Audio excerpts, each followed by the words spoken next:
YouTube بھی عجیب چیز ہے بھائی.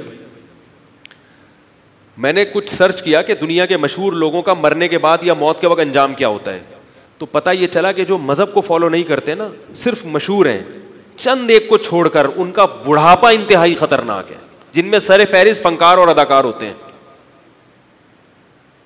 جن کو دنیا میں سب سے زیادہ شہرت ملی تھی, بڑھاپے میں کوئی پوچھنے کے لیے تیار نہیں ہے, کیونکہ وجہ شہرت تھی انٹرٹینمنٹ, اور بڑھاپے میں انٹرٹینمنٹ. اگر کسی کو خوبصورتی کی وجہ سے عزت ملی ہے تو بڑھاپے میں اس ہیروئن کو عزت ملے گی؟ بولیں گے بھائی مس انڈیا ہوگی یا مس پاکستان یا مس ورلڈ ہوگی, تھی نا, اب تھوڑی, اب تو کسی کی نانی ہے کسی کی دادی ہے, اور پھر بھی غنیمت تھی کسی کی نانی دادی بن جاتی. یہ بیچاریاں تو نانی دادی بننے کی توفیق بھی, بولو بھائی, نہیں ملتی. بچے لے کے پالے ہوئے ہوتے ہیں, شادیاں لیٹ سے ہوتی ہیں, پھر وہ فٹنس خراب نہ ہو جائے تو بچہ ہی نہیں ہو رہا, فطرت کے خلاف زندگی, اور پھر جو بڑھاپا, اور مرنے کے بعد تو میں نے کل کی بات ہے, کل رات سرچ کیا کہ مشہور لوگ, ان کی قبریں یوٹیوب میں, ہر جو بھی لکھو نا, ایک چیز ہے گوگل نہیں بتاتا. کئی دفعہ لکھا بیوی کو قابو کرنے کا طریقہ, نہیں یار, گوگل کوئی جواب ہی نہیں دیتا. یا تو ہونا کچھ بول دے بھائی میں تلاش کر رہا ہوں ذرا صبر کرو. بھائی کچھ تو رسپانس دے, ہم تو کہتے ہیں بھائی کچھ تو بتا, بالکل ایسے سم بکمن بن جاتا ہے, یار کیا پوچھ لیا. تو وہ جن سائنسدانوں نے گوگل بنایا ہے نا, وہ بھی ابھی تک تحقیق میں لگے ہوئے ہیں. اگر کوئی تحقیق سامنے آئی تو, تھیوریز ہیں ان کی کچھ, ابھی تک تحقیق کچھ نہیں ہے. تو ہر چیز آ جاتی ہے گوگل میں. تو میں نے لکھا, میں نے کہا یار ان کی قبریں, تو پاکستان کے مشہور کچھ اداکار تھے, ہم بچپن میں ڈرامے دیکھا کرتے تھے, اللہ تعالیٰ بعد میں اللہ نے ہمیں توبہ کی توفیق دے دی, تو ڈرامے ورامے دیکھا کرتے تھے. ہمارے زمانے کے کچھ اداکار تھے, ان کے نام لکھ کے میں نے سرچ کیا, پتہ چلا ایک کی قبر پتہ نہیں کہاں ہے, اور اس قبر پہ کوئی بھی نہیں جا رہا. تو ایسی ویران قبریں, کوئی فاتحہ پڑھنے بھی نہیں جاتا ان کے اوپر. تو یہ اس لیے بھائی دنیا کی بھلائی بھی کس میں ہے؟ شریعت کو فالو کرنے میں ہے.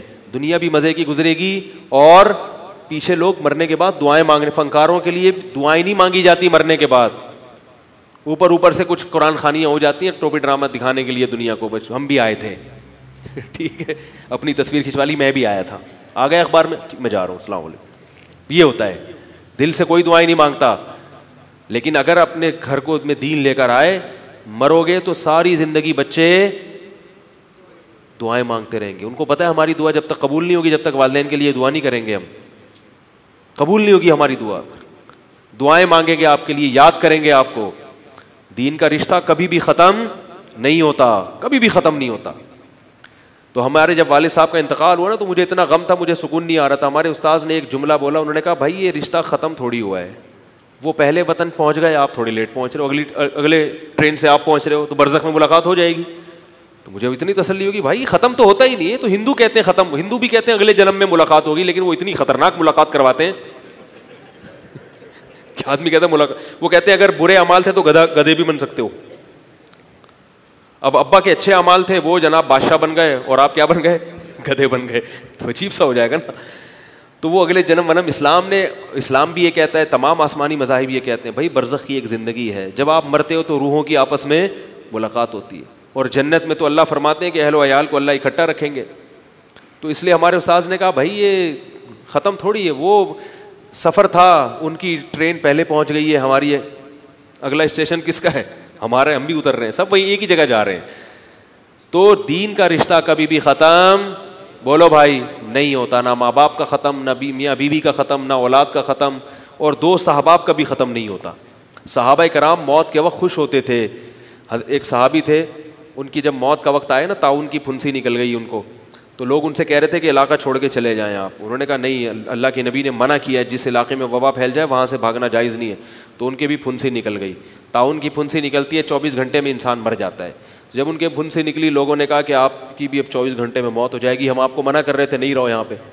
تو انہوں نے فرمایا کہ مجھے یہ جو پھنسی ہے نا, سرخ اونٹوں سے زیادہ محبوب ہے.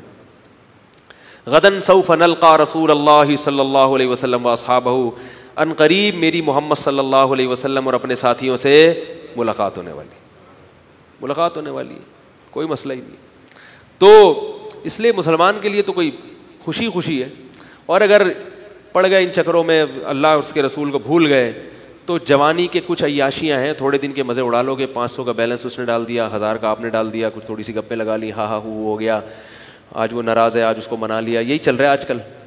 اور میری اتنی گرل فرینڈ ہے, میری اتنی دوستیاں ہیں, دیکھو یہ دوستوں کو فخر کر کے بتا رہے ہوتے ہیں. تو بس یہی ہے, کب تک رہے گا بھائی یہ. وہ مشہور واقعہ ہے نا, جوانی میں حسینوں کے نمبر ہوتے ہیں اور بڑھاپے میں حکیموں کے نمبر ہوتے ہیں. بڑھاپے میں پھر بولو گے یار میرے پاس 4 حکیم ہیں, یہ والا بڑا خاندانی حکیم ہے, یہ بڑا ٹائٹ حکیم ہے, یہ اس سے بھی ٹائٹ حکیم ہے, اور ایک گردوں کا ڈاکٹر بھی رکھا ہوا ہے میں نے محلے میں, اور ایک ہے ہر وقت میری شوگر چیک کرتا رہتا ہے. یہ ہو جائے گا, سب کے ساتھ ہوتا ہے. تو بہتر ہے کہ پہلے انسان کا بچہ بن جائے آدمی. کیا خیال ہے؟ اللہ تعالیٰ ہم سب کو سمجھنے کی, عمل کرنے کی توفیق عطا فرمائے اور ہمارے ایمان کی حفاظت فرمائے.